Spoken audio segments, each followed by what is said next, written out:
हरे कृष्णा, राधे राधे। आज हम करेंगे पौष मास का 5वां अध्याय। पीछे का अध्याय आपने सुन लिया होगा। चैनल पर पहली बार आए हैं तो चैनल को सब्सक्राइब करना। नारद जी बोले, हे महाभाग, हे तपोनिधि। इस प्रकार अधिमास के वचनों को सुनकर हरि ने चरणों के आगे पड़े हुए अधिमास से क्या कहा। श्री नारायण बोले, हे पाप रहित, हे नारद, जो हरि ने मलमास के प्रति कहा वह हम कहते हैं, सुनो। हे मुनि श्रेष्ठ, आप जो सतकथा हमसे पूछते हैं, आप धन्य हैं। श्री कृष्ण बोले, हे अर्जुन, वैकुंठ का वृत्तांत हम तुम्हारे सम्मुख कहते हैं, सुनो। मलमास के मूर्छित हो जाने पर हरि के नेत्र से संकेत पाए हुए गरुड़ मूर्छित मलमास को पंख से हवा करने लगे। हवा लगने पर अधिमास उठकर फिर बोला, हे विप्रो, यह मुझको नहीं रुचता। अधिमास बोला, हे जगत को उत्पन्न करने वाले, हे विष्णु, हे जगतपति, मेरी रक्षा करो, रक्षा करो।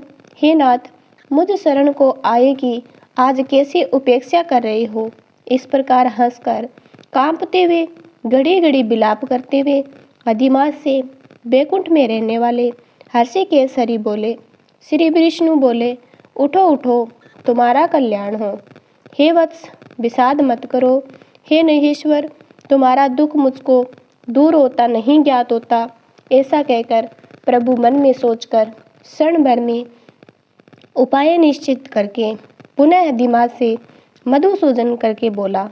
श्री विष्णु बोले, हे वत्स, योगियों को भी जो दुर्लभ गोलोक है वहाँ मेरे साथ चलो, जहाँ भगवान श्री कृष्ण पुरुषोत्तम ईश्वर रहते हैं।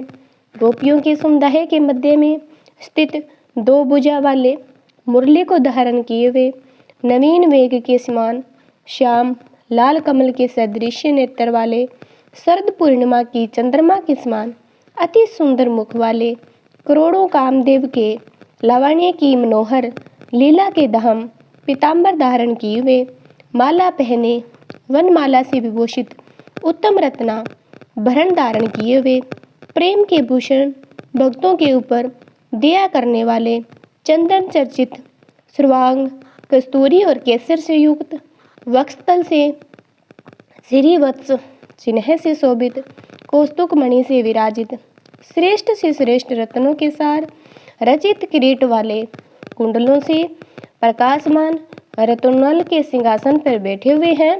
पार्षदों से घिरे हुए जो है वही पुराण पुरुषोत्तम परम ब्रह्मा है, स्तंतर है, ब्रह्मांड के बीज, सबके आधार, परे से भी परे, निष्प्रिय है, निर्विकार, परिपूर्णतम प्रभु, माया से परे, सवर शक्ति संपन्न, गुण रहित, नित्य शरीरी। ऐसे प्रभु जिस गोलोक में रहते हैं वहाँ हम दोनों चलते हैं। वहाँ श्री कृष्णचंद्र तुम्हारा दुख दूर करेंगे। श्री नारायण बोले, ऐसा कहकर अधिमास का हाथ पकड़कर हरि गोलोक को गए। हे मुने, जहाँ पहले के प्रलय के समय जो अज्ञान रूप महाअंधकार को दूर करने वाले, ज्ञान रूप मार्ग को दिखाने वाले केवल ज्योति स्वरूप थे, जो ज्योति करोड़ों सूर्यों के समान प्रभा वाली नित्य असंख्य और विश्व की कारण थी, उन श्वेता में विमुखी अतिरेक की चरम सीमा को प्राप्त हुई, जिस ज्योति के अंदर ही मनोहर 3 लोक विराजित है।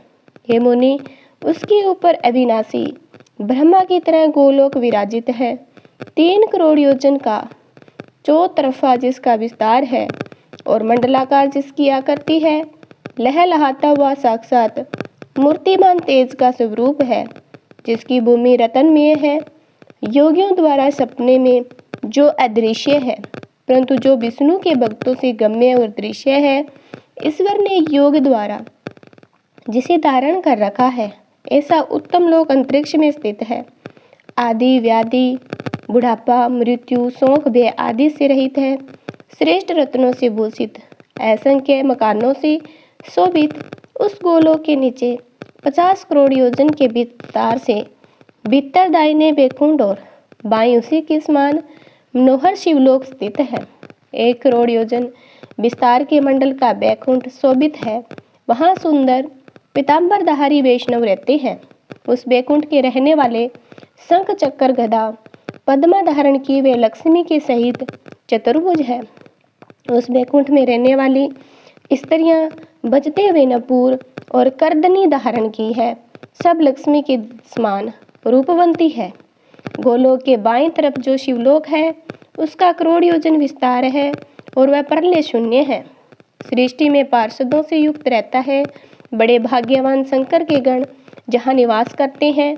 शिवलोक में रहने वाले सब लोग सर्वांग भस्म धारण किए नाग का युगोपति पहने रहते हैं।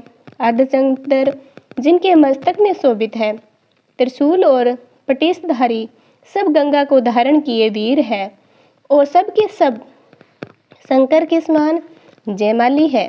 गोलोक के अंदर अति सुंदर एक ज्योति है।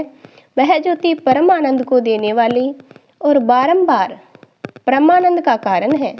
योगी लोग बराबर योग द्वारा ज्ञान चक्षु से आनंद जनक निराकार और परम से उसी ज्योति का ध्यान करते हैं।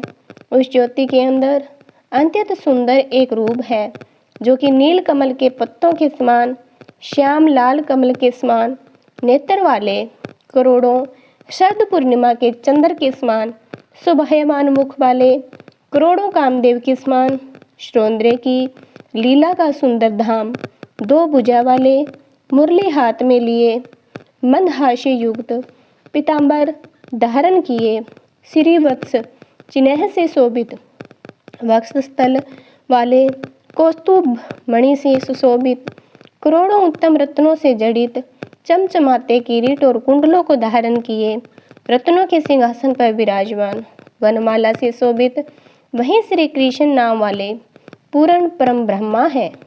अपनी इच्छा से संसार को नचाने वाले, सबके मूल कारण, सबके हदार, पर से भी परे, छोटी अवस्था, निरंतरण गोप वेश को धारण किए हुए, करोड़ों पूर्ण चंद्रों की शोभा से संयुक्त, भक्तों के ऊपर दया करने वाले, निष्प्रिय विकार रहित, परिपूर्णतम स्वामी, रासमंडल के बीच में बैठे हुए, शांत स्वरूप रास के स्वामी, मंगल स्वरूप, मंगल करने योग्य, समस्त मंगलों के मंगल, परमानंद के राजा, सत्य रूप, कभी भी नाश न होने वाले, विकार रहित, समस्त सिद्धों के स्वामी, सुपूर्ण सिद्धि के स्वरूप, ऐसे सिद्धियों के दाता, माया से रहित, ईश्वर गुण रहित, नित्य शरीरी, आदि पुरुष, अव्यक्त, अनेक है नाम जिनके, अनेकों द्वारा स्तुति किए जाने वाले, नित्य स्वतंत्र,